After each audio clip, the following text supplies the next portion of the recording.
Bom dia, doutora Paraíso. Que preguiça é essa neste domingo? Meu Deus do céu. Pois é, pois Hoje é. o tete a tete vai ser assim deixado? Paz, eu tô com preguiça. Então Mas vamos vamos de lá. preguiça mesmo, né? Vamos sim. A gente tá aqui conversando, né? Sobre as diferenças entre casamento e união estável. E depois daquela inconstitucionalidade que o STF declarou o artigo 1790 do Código Civil como inconstitucional, que dizia que havia diferença entre cônjuge e companheiro, depois dessa declaração aí, a galera tá dizendo que não tem mais diferença não, doutor.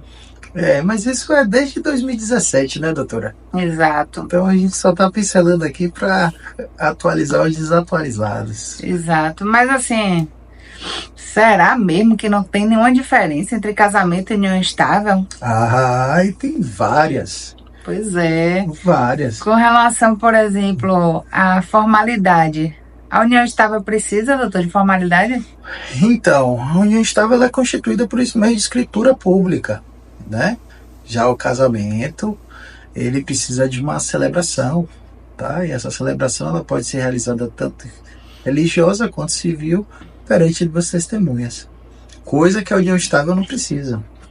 Verdade. Então, não é necessário cerimônia nem contrato formal para a união estável, né, gente?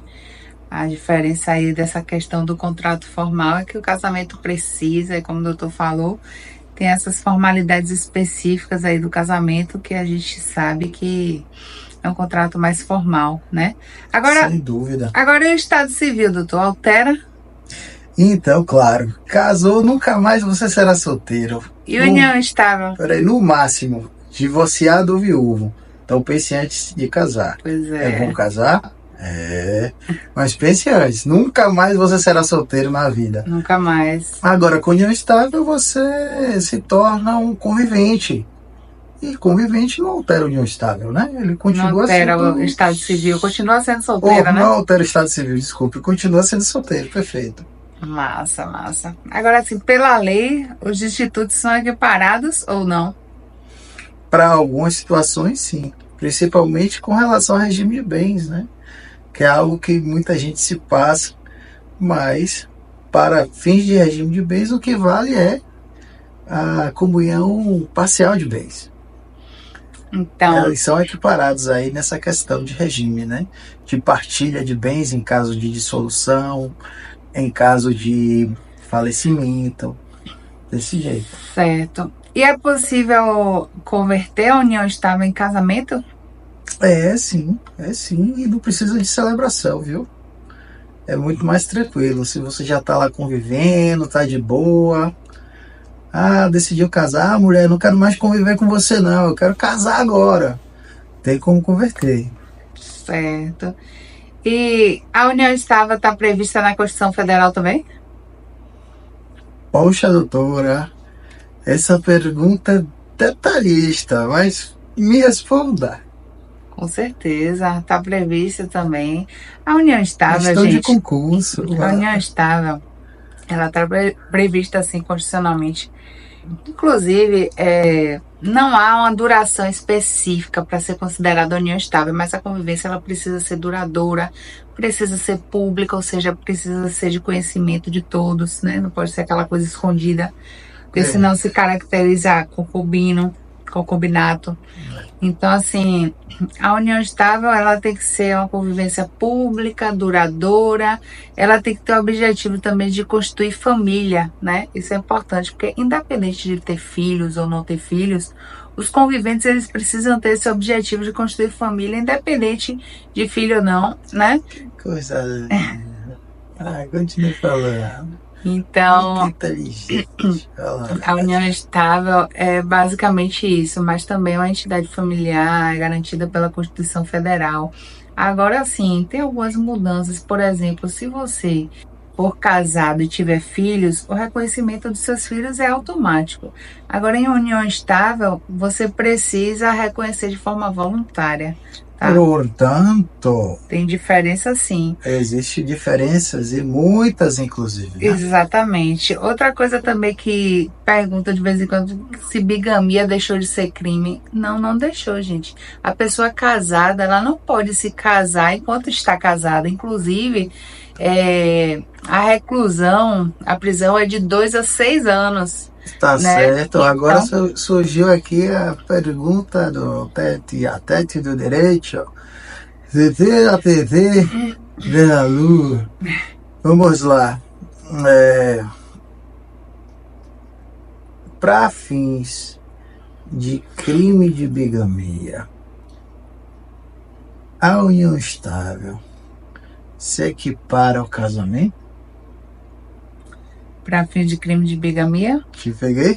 Rapaz, essa pergunta aí foi profunda.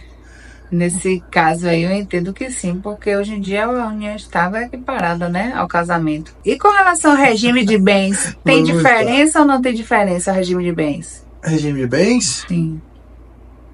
Claro que tem. No casamento você pode escolher o regime. Na união estável você não escolhe, o regime é fixo. Comunhão parcial de bens. Mas e se fizer um contrato formal? Você pode fazer o contrato formal para excluir determinadas situações, acrescentar outras, alguns detalhes. Pode sim, isso pode, mas se você não fizer, o que se aplica é a comunhão parcial de bens. Entendi. E por que casar? Aí vai de pessoa para pessoa. Quem sou eu para dizer caso ou não caso? Se você quer casar, meu amigo, minha amiga, case, cumpra o propósito de Deus nessa terra, encha a terra de filho, faça o seu papel e faça a sua parte. Mas se você não quer casar, não case. Vá cuidar das coisas aí da terra, do mundo, de Deus. Vá fazer o bem, sem olhar quem. Só não se perca nesse mundão, porque ele não vai lhe trazer nada. Ele só vai, se você se perder, você só vai perder tempo e dinheiro, certo? Então se ache, se encontre, decida o que você quer, trilhe o melhor caminho e viva feliz fazendo o que é bom para você, se não estiver prejudicando ninguém. Mas ninguém não é só quem está próximo, não. É ninguém como um sistema, né, social todo. Por favor. E lembrando também, gente, que o casamento homoafetivo, ele foi autorizado, né, pelo STF. Então, pessoas do mesmo sexo aí têm o direito de se casar, certo? Independente aí de opiniões, foi um direito que foi adquirido, né, porque antigamente eles não podiam, realmente era proibido pelo ordenamento jurídico. Então, já há esse direito aí para as relações homoafetivas, tá certo? Então, quer dizer, o doutor acabou de me falar que a união estável, ela pode ser realizada por pessoas do mesmo sexo. Sim, casamento também. E o casamento também. Também. Mas o casamento religioso ou o casamento civil? Os dois. Os dois. Religioso e civil. Perfeito. Olha que maravilha. Aí a lei, né, abrangendo a sociedade como um todo em sua diversidade e tentando garantir o direito, né, esse direito aí dessa população diversificada, né, tentando ser o mais justo possível. Isso é muito válido. Verdade, verdade. Tem muitos temas aí, né, polêmicos, mas a gente sabe que o direito de cada um, ele precisa ser respeitado, né? Então, essas foram as principais diferenças entre casamento e união estável, mas se vocês tiverem alguma dúvida, podem entrar em contato com a gente, enviar mensagem aqui pelo YouTube, podem compartilhar o vídeo para quem precisa saber dessa informação. E na dúvida, case. É melhor casar, gente. É melhor casar que se abrasar, hein? Valeu! Tchau, tchau, galera. Tchau e até a próxima.